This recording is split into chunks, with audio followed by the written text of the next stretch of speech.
Abasore b'abaririmbyi bazwi ku mazina ya Iradukunda Paceri na Baraka Olege baremera ko bakosheje mu gusohora indirimbo ku buhinga ngurukana bumenyi, indirimbo irimwo amajambo rero acafuza imico n'akaranga ku Burundi.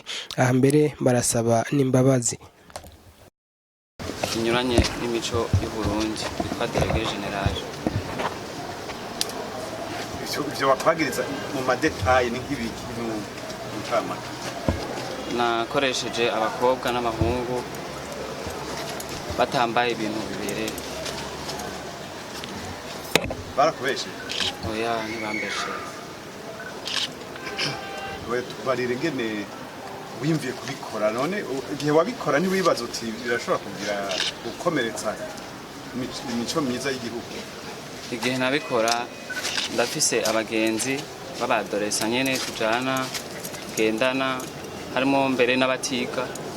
Nanje bikaba byarashitse umwaka wahera sinize ndagendana nabo, hama baranyosha kubona nisanzwe ndi umuririmbyi, baravuga ati ntiwoshobora gukora indirimbo ikavuma uzanyisije, kuko yari jewe urumva nsanzwe ndirimba muri bo, bitwa ko noba mfise talent yo kuririmba. Hama ndabikora ntazire ingaruka mbi zoshika après iyo video. Warufise groupe umugwi urimo abantu bangana iki? Bashika nka 5 cyangwa 6. Ugwaruka? Yego. B'abarundi n'abarundi? N'abarundi n'abajene tungana. Muri wewe warumva kuva ukiri muto ugira uti ndakeneye ko noba ikiniki, ari ikintu cabitumye kiva kure ukiri umwana? Oya, ndagihari. Kwabaye kwigana abandi? Yego, kwabaye kwigana abandi. None ubu uricwa nicyo wicuza? Ndorogre, cyo bitarogre mu Rwanda. Ndarogreta narakoze. Yego, ndicuza narakoze ibintu abankuriye barambwiye ikosa nagize, kuko nkibikora je sinabona ikosa.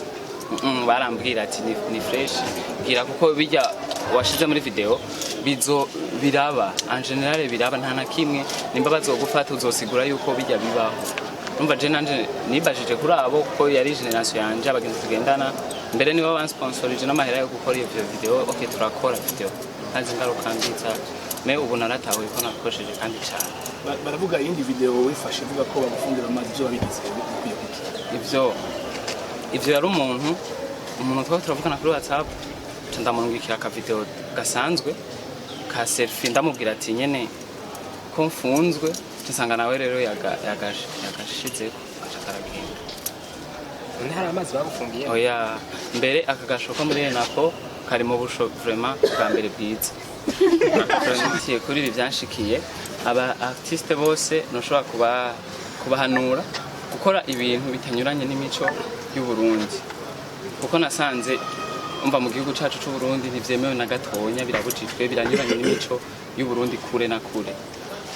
Ubwa mbere tukibikora ubwacu twabona kumenga ni ibintu bitoya, ni ibintu bisanzwe, ni ibintu donc bidashobora kudushikana kure canke bivanye nuko ubwacu twumva kumenga ni bya bikorwa two turakora, ni bya bintu bituma abarundi bacu baba motive n'ivyo bintu. Mugabo tugiye kuraba neza twasanze harimo dukosa kandi twadukwiye gukosora, ndetse ayo makosa abadufashije kuyabona n'abasanzwe bajejwe intwaro. Gikuru no vuga kuri ibi nkuko mugenzi wanje yabivuze, Olege no mu artiste, kandi no vuga yuko nkuko najeyo kenshi tukunda kuba turi base ku baririmbyi. Yavuze ati imbabazi natugacu twovuga ati gusaba imbabazi Burundi, ndetse n'abasanzwe bajejwe intwaro muri rusangi, ndetse n'abajene bagenzi bacu, kuko urumva yuko twagirizwe ibintu byinshi, kandi na cyane cyane abadukurikirana n'abajene bagenzi bacu.